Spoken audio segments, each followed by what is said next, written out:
Oh, goodness. Hello, everyone. Thanks for joining this webinar today. Webinar is Return on Investment for Retailers. Our facilitator for this webinar is CARRIE WATSON. CARRIE's one of the coaches here at Canadian Retail Solutions and has been in retail for several years. She started her life with Fossil, where she discovered merchandise planning and eventually moved to Austin to join the buying team of a large specialty outdoor retailer. She was there for about 5 years. And CARRIE is our in-house resident outdoor retailer. Her passion is to encourage communal commerce by coaching its retailers. Her mission is to help business owners and buyers find peace of mind by adding stability to their cash flow and encouraging sustainable operations. Retail coaching with CARRIE is a great way for retailers to find a balance. And so I'm going to turn the presentation over to CARRIE, and she's going to tell us more about return on investment for retailers. Thanks, CARRIE. Of course. Well, thank you, Dan, for that nice introduction. Hello, everyone, and thank you for joining us today. So as you can see on your screen today, we're talking about return on investment for retailers. And we're going to deep dive into what factors, what metrics we should be tracking, and what investment and a return on your investment as a retailer truly means when you're evaluating your business. And so, like Dan mentioned, who am I? I'm CARRIE, CARRIE WATSON, and I'm one of the retail coaches at CRS. And no, I'm not Canadian. I do live in Austin. I'm born and bred and raised, basically, but I'm the Lone Ranger down here in Texas. And I add kind of a fun twist to the Canadian Retail Solutions team just because I'm a little bit further and closer to the equator.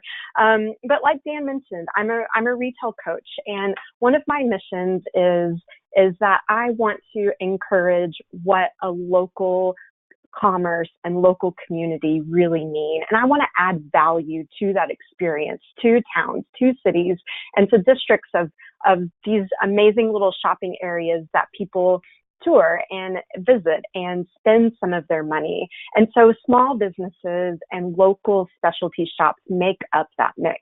And so as you can tell, that's what I'm passionate about. That's who I am, and that's my background. At the peak of my normal career, I was the merchandise manager for the specialty outdoor retailer. At that time, I was managing a team of 7 buyers and almost $20 million worth of business across 10 locations. So life was a little bit crazy at that point in time. But since then, I've turned into a retail coach where I can help a lot of different retailers, and I haven't looked back since.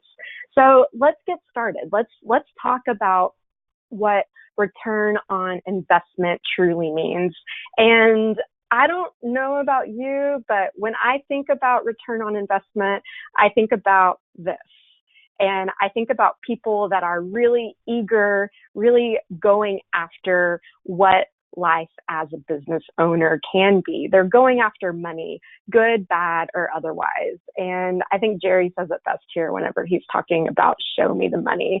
And so if we really dig down into what your return on investment is, the formula behind it is simply the gross sale of your investment minus what it costs you to attain it, divided by the cost, right? And so in this instance, we're using pretty simple numbers. $90 minus 45 divided by 45 is 100. And so in this example, we got a 100% return on our investment. We essentially doubled our money. But I think that just the simple equation for ROI is really, it's just short. There's not enough context behind it. There's not enough information telling me about how I'm managing this investment, what I'm really using in order to maintain it, what kind of money I have tied up. And so that's why I go a step further, and I want to talk about what ROI for retailers really truly means. And so one of the considerations is how much does it cost to acquire the investment, the the property that you're looking to maintain and to essentially resell and get a return on it. The investment, I mean, how long is our cash tied up in order to make the gain? And then how long, like when you decide to sell it, how long is your money tied up? And so, like I mentioned, ROI, the simple equation of ROI it's just short-sighted, and it's a one-time metric. It's a one-time thing that you figure. And so what I want to do today is cover how exactly you should be answering these questions and what KPIs, key performance indicators, you should be tracking. I also have some benchmarks, and I've got a couple of different scenarios of the person that is just kind of going with the flow versus the person that's really going after it. They're really being crafty, and they want to improve their business and improve their metrics. And so I want you to meet my friends. We've got two identical stores, and they're both $1 million in gross sales. And my friends, they have different mentalities that deliver different results, right? So I've got Crafty Fox, and she is a go-getter. She is questioning the standard. She's constantly, her mind is just constantly thinking about new, different, how can I improve? And she's just full on crafty. And then my other friend is Cuddly Koala, and he's the guy that's just kind of going with the flow and enjoying life as it presents itself to him. He's more of like just accepting what people give him, and he's not really questioning the standard or the status quo. And so the first question we talked about where ROI kind of falls short is how much? And that question is answered by markup or margin. I use the two terms interchangeably in this context. And so the first idea of what of margin or markup is the initial markup. And so it's the difference between the cost of the item and its original selling price. And we express it as a percentage, and it's the full-on potential of the income that you can make when you sell an item. And so my background, like we've already said, is in outdoor specialty retail. And we have so many amazing brands inside of our stores. And a lot of our vendors have an MSRP, or a manufactured suggested retail price. And so a lot of times we stick with that, and we might get maybe keystone pricing as a result of that. And so the initial markup in the example that I want to provide you is using MSRP. It's the MSRP minus your cost divided by the MSRP. So it's a little bit different than the ROI metric that we use, but instead of showing 100% return, we're really just showing a 50% return, because in my mind, 50% of our money is going back to the cost for paying that invoice, and the other half is going towards almost profit, but it's going towards the store's expenses, payroll, and then if I'm lucky and if I'm managing my business really well, then I get a little sliver that I might be able to put into my own pocket at the end of the day, because we are running a business and we don't have to feel bad about making money. And so inside of this instance, we have our initial markup. It's pretty standard, and it's a keystone idea. A lot of my retailers, I challenge them to try and increase their initial markup. And you know what's fun is that Crafty Fox, she actually does that. And so she pushes the standard, and she's looking at different items, and she's looking for what her customers will actually purchase an item for. Maybe she's not doing the things that people are price comparing, but maybe she's marking up some of the accessories, some of the add-on items, 50 cents, $1, $2. And as she's finding those creative ways to increase her initial markup, she's pushed her IMU not to the standard 50, but to the 52% idea. And so now her potential margin initially at the shop of $1 million is $520,000. Now, Cuddly Koala, he's fine with what the vendors give him. He's not really pushing IMU that much. And so his potential margin at a 50 IMU, he's looking at $500,000 potentially inside of his business at the end of the year. And what's important to look at here is just the difference between Crafty Fox and Cuddly Koala. I mean, she is starting with already out of the gate $20,000 extra of wiggle room, of maybe she needs to mark down something that was a buying mistake or a purchasing mistake. And Cuddly Koala, if he does any additional markdowns or if he makes a mistake, he doesn't have that extra wiggle room in order to correct it. And so what happens after we initially bring in our product? Well, time.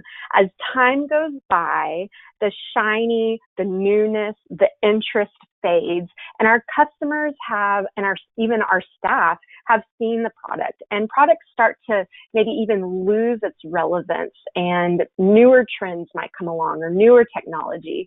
And so as time goes on, the price has a tendency, or the value, or what our customers will pay for the item has a tendency to decrease. We're not in the business of selling classic cars. We're not a museum. We're retail. And so one of the best examples of displaying time and price is food, right? Lovely piece of bread. If I buy it fresh, I have all of the options in the world of what I can do with this. I can make my husband a grilled turkey sandwich, or if I sit on it for a couple of days, I can make croutons. I'm buying that bread at full price. If it's a little bit stale at the grocery store, they're going to mark it down a tiny bit, and I'm still going to be interested in it because there's more I've got my options of how I can use it. As Dan likes to use, he likes to talk about green bananas. And these bananas, I can buy one of those bunches, bushels, whatever, and I can put it on my counter until I'm ready to actually eat it. I've got all the time in the world. I can buy this and I can sit on it and I can eat it at my leisure. However, whenever I see bananas like this, I'm a little bit pickier, and I'm not going to eat a banana like this. My husband loves banana bread, and if he lets his bananas get to this point, then it's going in the freezer. He's making banana bread, and I am not touching these soggy, nasty banana peels after this point in time when there's flies going around them. And so I'm not even going, like, me personally, I'm not even buying bananas when they get to this point. They almost have to be free in order for me to touch them. And my last example is strawberries. There's nothing better than looking at a fresh bushel, a fresh batch of strawberries, because they smell good, they're shiny, they're juicy, they're succulent, they're awesome, especially when you dip them in chocolate. But what's the worst thing in the world is moldy strawberries.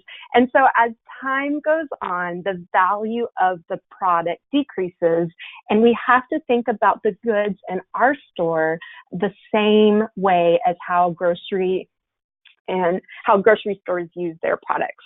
And so I think I've hit home on that point. And so when we have an item inside of our store that's been around and it's a $90 MSRP, we've had it for 2 months, and now the season is starting to decrease.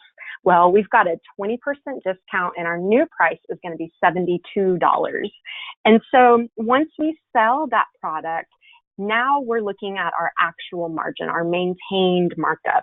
And that's the difference between the cost of the item and the actual selling price. Just like the IMU, we look at MMU as a percentage, and people consider this as profit, like I mentioned. And so once we look at the formula, instead of using MSRP, we use the sold dollars. So now in this instance, we're using $72 since that's what we actually sold it for. And we've got a 37.5% maintained markup. And so in the graph, you can see how where yellow is the $45 the item cost us, the $27 of profit, and now since we marked it down 20%, we had $18 kind of evaporate out, and we more or less lost it. Now, markdowns are not always a bad thing when they're used responsibly, and we're looking at the sell-through of our products. More on that later. And so once we look at MMU and Crafty Fox, she's running her MMU at 44%. And so truly her profit margin is $440,000 because she's looking at the seasonality of her goods. She's receiving goods right before she's going to sell them. Her staff is still excited about items that are leaving the store because they're so fresh, they're so new. Her turn is going. And Cute Koala, Cuddly Koala, his MMU maybe is closer to 39% because he sits on product until the end of the season. He waits until he has to put it on sale. So the difference between the two is an astounding $50,000 just by tweaking just by making these little tweaks inside of their business. Now, $50,000 to the bottom line, that's a responsible, reasonable salary to hire another person. I mean, that's a nice chunk of change to put into your bank account towards your kids' college.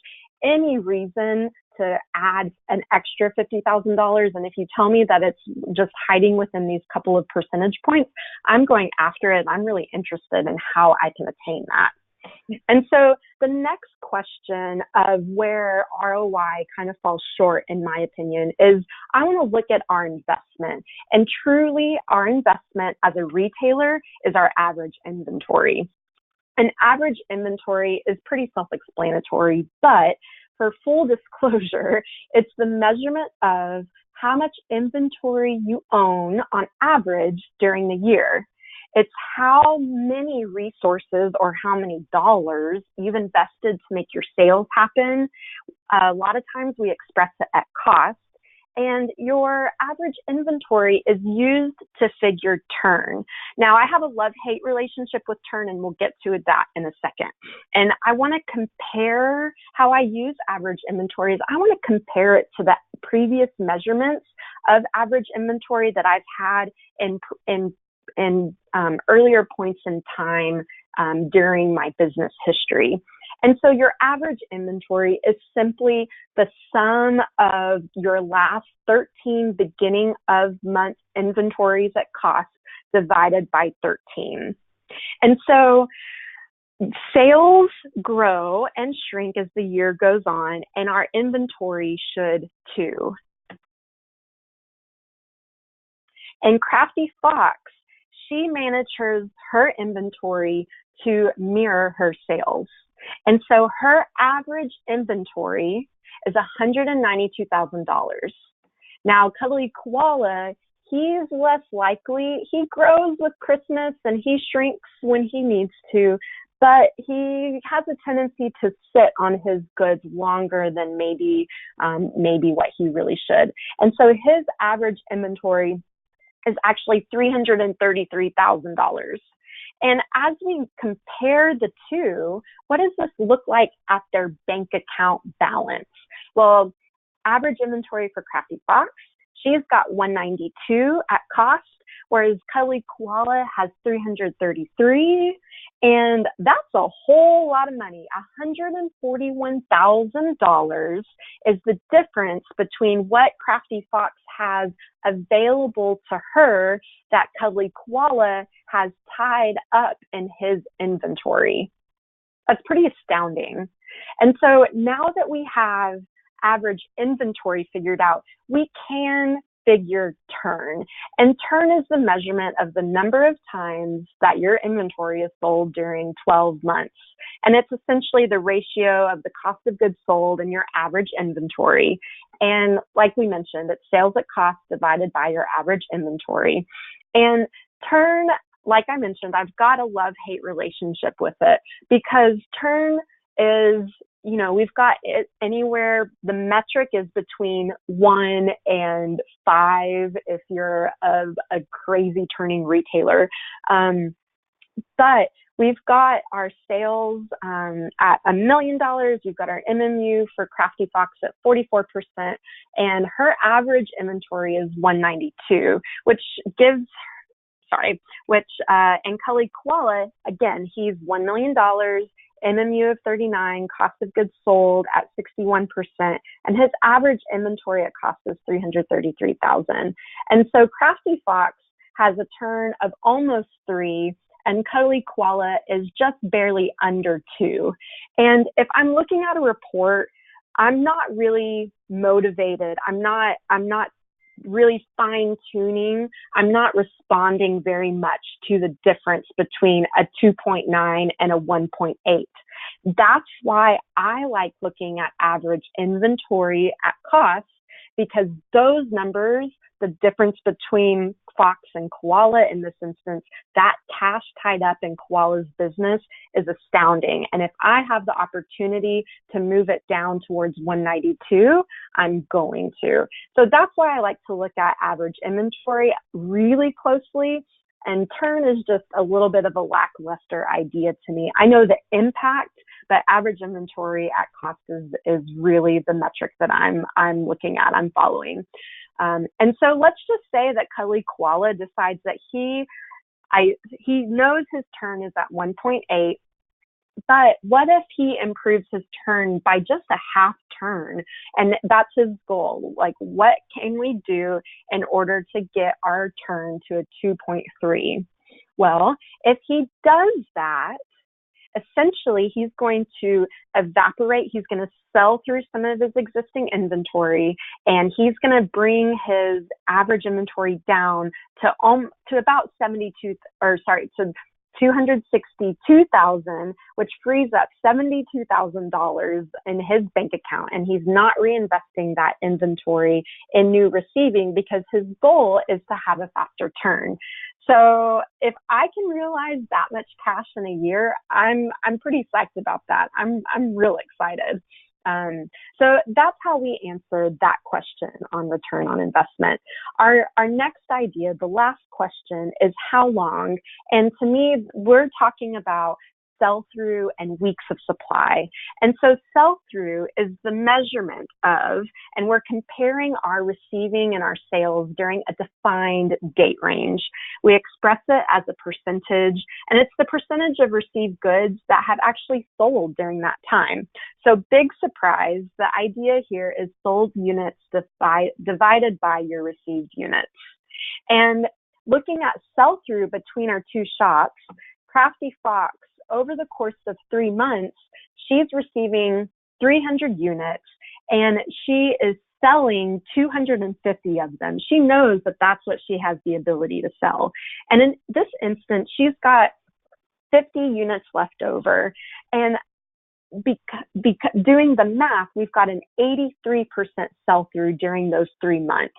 And if we divide that into a weekly sell-through percent, that's 6.4% every week. So if you're running sell-through reports and you're looking at your products and they're selling about 6.4% a week, then your inventory will last between 3 and 4 months. Now, Cully Koala, he receives a lot of merchandise. It's the beginning of the season, and he front loads so that maybe he's got invoices that aren't due for 6 months. For whatever reason, he's receiving a lot more than what he really should.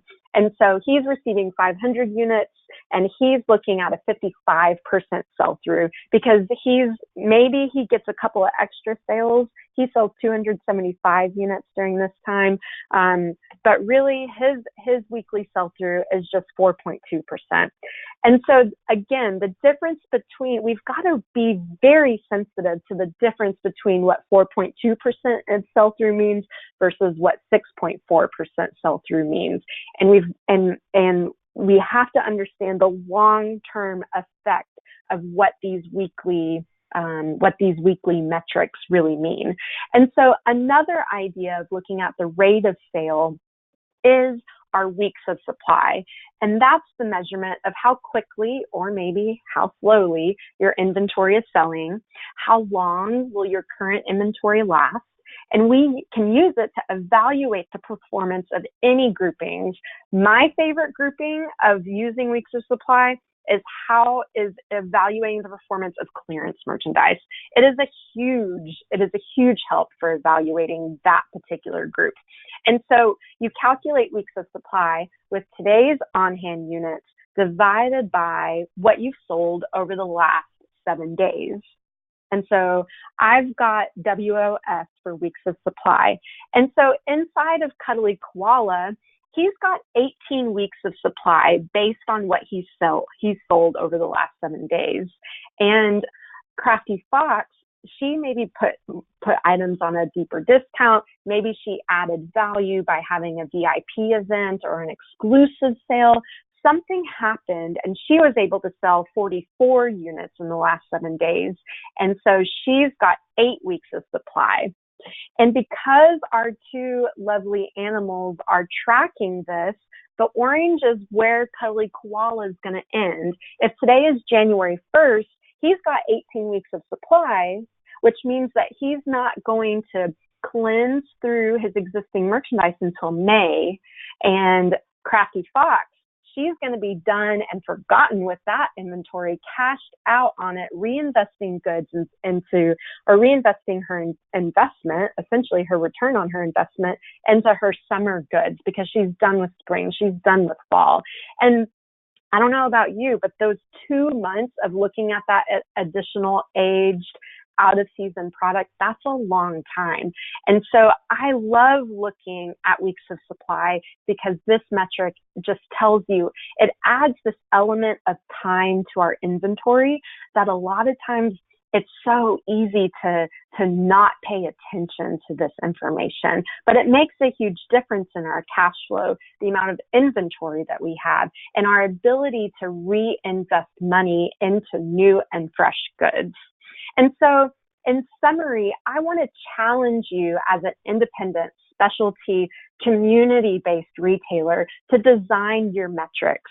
And just paying a little bit of extra attention between these KPIs that we've covered, we can see that Crafty Fox, she has the potential in her MMU to realize $50,000 more annually just because she's looking at her sell-through, her margin, and she's pushing the limit. And Cuddly Koala, he's doing okay, but the difference of that 5% between the two, it's phenomenally different in the long run. $50,000 annually for 5 years, it's a lot of money. Now, Crafty Fox, she's looking at her inventory and she's pushing the limit. She wants to keep her average inventory under 200, whereas Cuddly Koala, he's not exactly paying attention. And so he keeps on average $141,000 more invested in his inventory, and it's not available in his bank account as cash like Crafty Fox might have. And so another difference that's worth mentioning between the two stores is that Crafty Fox, the energy in her shop, she's got a quick pace. She's got a lot of energy happening. Like things are moving and grooving and they're really exciting.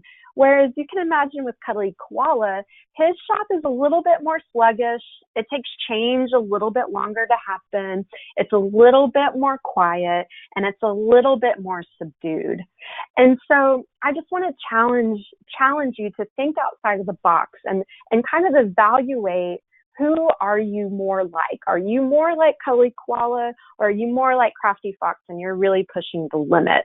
And I want to invite you, if you've got questions about how to attain this, about how to actually get these KPIs happening inside your store, how to improve them, I want to invite you to give me a shout out at CARRIE@retailbycrs.com. That's the best way that I can give you the one-on-one support that you might have, and we can discover and kind of explore this question that you have together.